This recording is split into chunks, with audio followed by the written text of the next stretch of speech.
Students, आज हम लोग पढ़ने वाले हैं हिंदी में अशुद्ध वाक्य को शुद्ध करना। ठीक है, हिंदी में आज हम लोग पढ़ने वाले अशुद्ध वाक्य को शुद्ध करना। अशुद्ध वाक्य क्या होता है? जिसमें मतलब हम लोग कुछ अशुद्धियां, कुछ गलतियां करते हैं, तो उनको हम सही कैसे करें और क्या क्या गलतियां करते हैं वो हम लोग देखेंगे इस चैप्टर में। ठीक है, तो क्या बोल रहा है? वाक्य का संपूर्ण सौंदर्य और अर्थ पदों अथवा शब्दों की सुव्यवस्था पर आधारित होता है। अगर हम कोई भी मतलब हिंदी में ही, अगर हम इंग्लिश में तो खैर बहुत सारी हम लोगों की गलतियां हो जाती है क्योंकि हमें आता नहीं है, पर हिंदी में क्या होता है, हमें आता है फिर भी हम गलती कर देते हैं।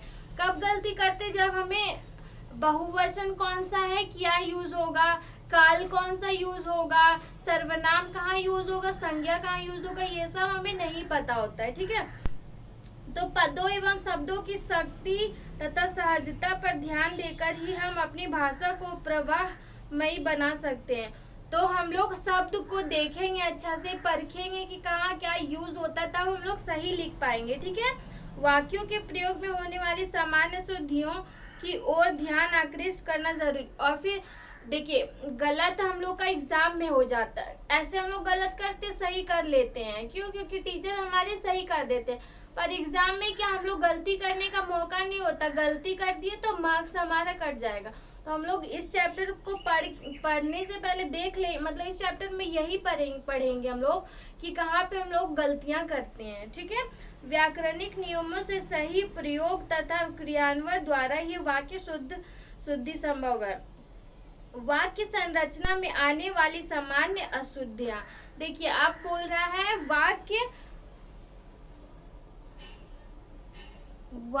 संरचना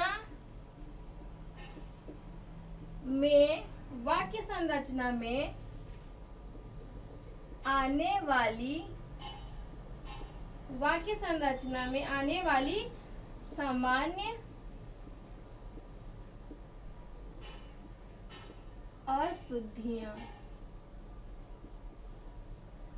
इसमें अब बताएगा कि हमें क्या मतलब क्या क्या हम गलती कर देते हैं हमेशा। ठीक है, तो वाक्यों के प्रयोग में संज्ञा, सर्वनाम, क्रिया विशेषण तथा क्रिया विशेषण की क्रमबद्ध का होना जरूरी। मतलब जैसे हम कहीं भी संज्ञा, कहीं भी सर्वनाम, कहीं भी क्रिया या फिर कहीं भी विशेषण का इस्तेमाल नहीं कर सकते। हम लोग देखेंगे कहाँ पे पहले क्रिया यूज होता है, कहाँ पे संज्ञा, फिर कहाँ पे सर्वनाम, ये सब हमें देखना होगा। जैसे कि हम लोग इंग्लिश में देखते थे 10th चैप्टर में कि पहले सब्जेक्ट आता था, वर्ब आता था। ठीक है, वैसे ही हमें हिंदी में भी देखना होता है कि कहाँ पे क्या हमें इस्तेमाल करना है। वाक्य में अर्थ तथा ध्वनि की संगति पर विशेष ध्यान देने की जरूरत होती है। देखिए, हम लोग कोई भी वाक्य पढ़ते हैं तो बोलते हैं गलत और लिखते हैं सही, और कभी कभी क्या होता है सही लिखते और गलत बोलते हैं ना।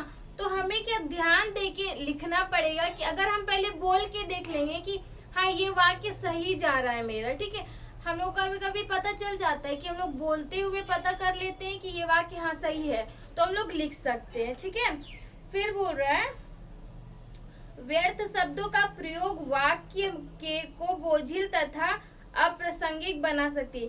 अब हम लोग अब एक पूरे वाक्य में कुछ गलत शब्द हम लोग जोड़ देंगे। ठीक है, तो हम लोग का क्या पूरा वाक्य खराब हो जाता है और उस वाक्य का कोई मतलब भी नहीं बन पाता है। हम लोग को मतलब बनाना कुछ और होता है, हम गलत एक शब्द जोड़ देते हैं तो वो क्या बन जाता है, गलत शब्द बन जाता है, हमारा पूरा वाक्य गलत बन जाता है। तो उसका हमें ध्यान रखना होगा कि हम कोई गलत शब्द ना जोड़े। ठीक है, वाक्यों में एक ही शब्द का बार बार आना अजीब। और देखिए, हम लोग मान लीजिए किसी बारे में कुछ लिख रहे, ठीक है, मेरे शिक्षक के बारे में लिख रहे, तो बार बार हम लोग शिक्षक का नाम लिख रहे हैं कि राहुल कुमार सर ऐसे हैं, राहुल कुमार सर ऐसे हैं, राहुल कुमार सर ये करते हैं। तो एक ही चीज को हम लोग क्या बार बार बोलेंगे, बार बार लिखेंगे तो क्या हो जाएगा, वो हम लोग का जो पूरा बनाए हम लोग निबंध लिखे हैं पूरा खराब लगेगा। तो हम लोग एक बार संज्ञा का यूज करेंगे। जैसे राहुल कुमार सर अच्छे हैं, तो राहुल कुमार जो है वो एक संज्ञा हो गया क्योंकि नाम संज्ञा होता। उसके बाद राहुल कुमार की जगह हम सर्वनाम का यूज करेंगे, मतलब वह हम लोग वह लिख देंगे, राहुल कुमार सर नहीं लिखेंगे, वह लिख देंगे। तो हम लोग का क्या एक ही चीज बार बार नहीं आएगा, और जिससे कि पूरा निबंध अच्छा लगेगा, हमारा सहज देखने में लगेगा। ठीक है। वाक्य में सामान्य रूप से प्रचलित तथा अर्थपूर्ण शब्दों का प्रयोग होना चाहिए। अब देखिए क्या बोल रहा है कि हम जो भी लिख रहे हैं वाक्य, उसमें क्या मतलब ऐसा शब्द लिखे जिसका कोई मतलब हो निकलता है, और हम लोग ऐसा शब्द नहीं लिख देंगे कि जिसका कोई मतलब ही निकल रहा नहीं है, वो पूरे वाक्य से उसका कोई उस शब्द का कोई मतलब नहीं निकल रहा, फिर भी हम लिख दिए, तो हमारा क्या पूरा वाक्य गलत लगेगा। तो हमें क्या ऐसा शब्द जोड़ना भी, अगर हमें कुछ अलग से, तो ऐसा शब्द जोड़ेंगे कि वो उसमें सूट करे, वो वाक्य को सूट करे और दिखाए कि क्या बोलना चाहते हैं। ठीक है। फिर संज्ञा शब्दों की जगह सर्वनाम का प्रयोग वाक्य को सरगावृत बनाता। वही जो मैंने अभी कहा कि हर बार हम लोग संज्ञा का यूज नहीं करेंगे, एक बार हमने जैसे संज्ञा का यूज किया तो फिर हम लोग सर्वनाम का यूज करते जाएंगे, है ना। तो जो मैंने अभी कहा वो यहाँ पे लिखा हुआ है। वाक्य में निम्न प्रकार की गलतियां अक्सर होती है जिन पर ध्यान देना। अब कुछ गलतियां जो कि है हमें ध्यान देना होगा, मैं यहाँ पे लिख के बताती हूँ। ठीक है। फर्स्ट है प्रत्येक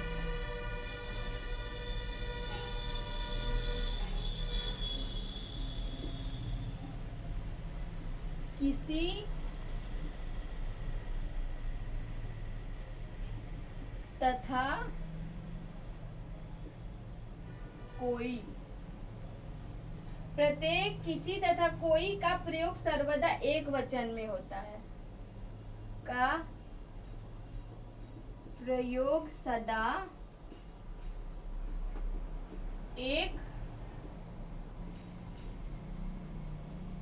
एक वचन में होता है। ठीक है। प्रत्येक, किसी तथा कोई, ये तीन जो शब्द है हमारा एक वचन में यूज होता है, बहुवचन में इनका प्रयोग गलत होता है। बहुवचन में इनका प्रयोग गलत होता है।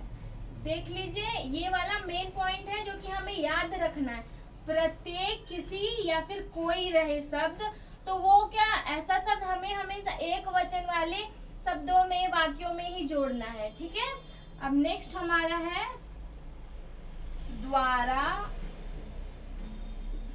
द्वारा तथा से। द्वारा और से के प्रयोग में अंतर है, के प्रयोग में अंतर है, हमें ये मालूम होना चाहिए कि क्या अंतर है दोनों में। ठीक है। तो देखिए, किसी व्यक्ति के माध्यम से संपादित होने वाले कार्य, किसी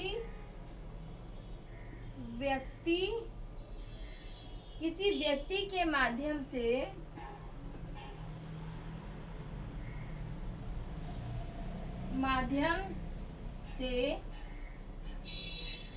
संपादित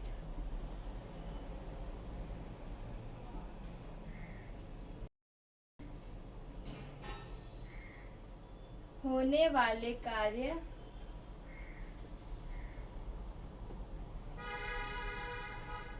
को द्वारा का प्रयोग कर प्रकट किया जाता है। कार्य को द्वारा का प्रयोग कर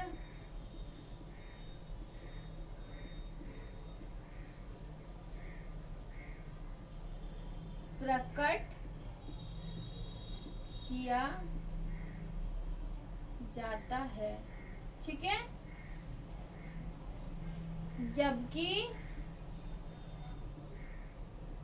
जबकि व्यक्ति को छोड़कर अन्य संज्ञा शब्दों में से, व्यक्ति को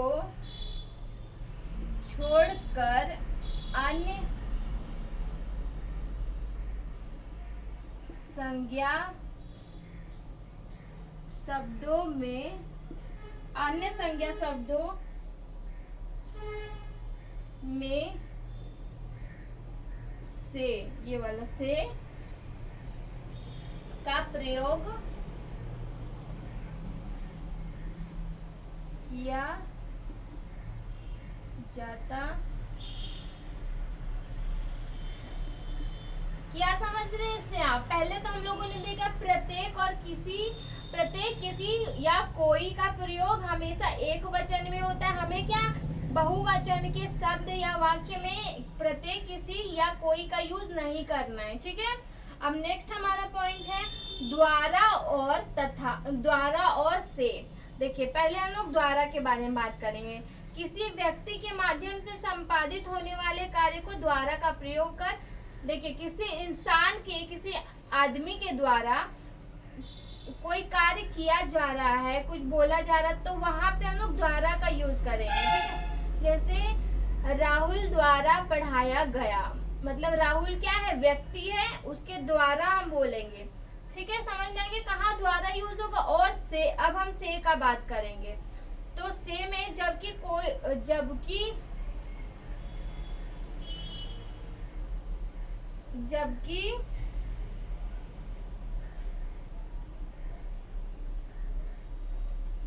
व्यक्ति को, यहाँ पे जबकि व्यक्ति को है, ठीक है, ये मिस्टेक से छूट गया। जबकि व्यक्ति को छोड़कर अन्य संज्ञा शब्दों में से का प्रयोग किया जाता है। देखिए व्यक्ति द्वारा कहाँ यूज किया जाता है, व्यक्ति के लिए। अब व्यक्ति को छोड़कर, किसी इंसान को छोड़कर जितना भी संज्ञा शब्द है हमारा, संज्ञा शब्द कौन सा होता है, किसी भी व्यक्ति को छोड़कर वस्तु, स्थान आदि के नाम को संज्ञा होते, तो वस्तु को और वस्तु को या स्थान को अगर हमें लेना है संज्ञा में, तो इन सब में से का प्रयोग हम लोग कर सकते। बस व्यक्ति के लिए हम लोग से का प्रयोग नहीं करेंगे। आगे समझ में, ये 2 पॉइंट है। नेक्स्ट पॉइंट है हमारा, मैं मिटा के बताती हूँ।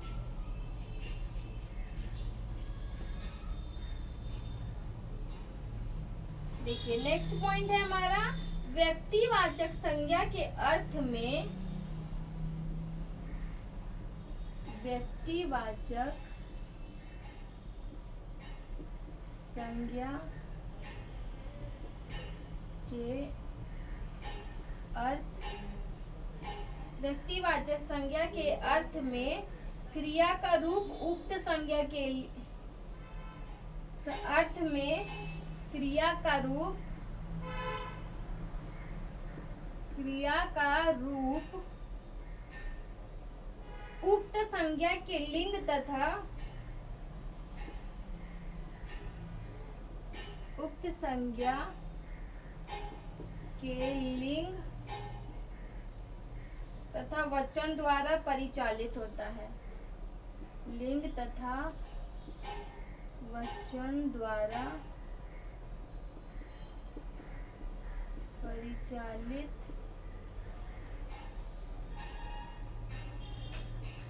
होता है। देखिए इसमें क्या बोल रहा है, व्यक्तिवाचक संज्ञा में। ठीक है, व्यक्तिवाचक संज्ञा आप लोगों को पता है कि अर्थ में क्रिया का रूप उक्त संज्ञा के लिए तथा वचन द्वारा परिचालित होता है। ठीक है, अब नेक्स्ट हमारा पॉइंट है, नेक्स्ट हमें क्या याद रखना है, बहुवचन तथा स्त्रीलिंग निर्माण में प्रायः गलतियां होती है। बहुवचन तथा स्त्रीलिंग निर्माण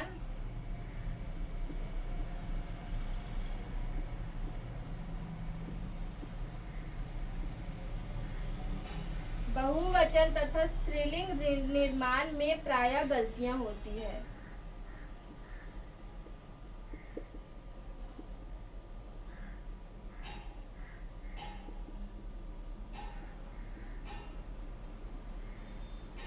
ठीक है, सबसे अधिक गलती गया,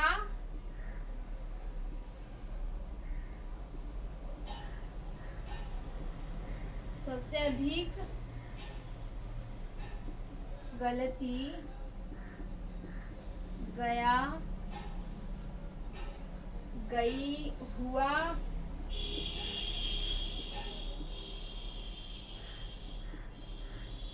हुई, किया, किए का प्रयोग में होती है।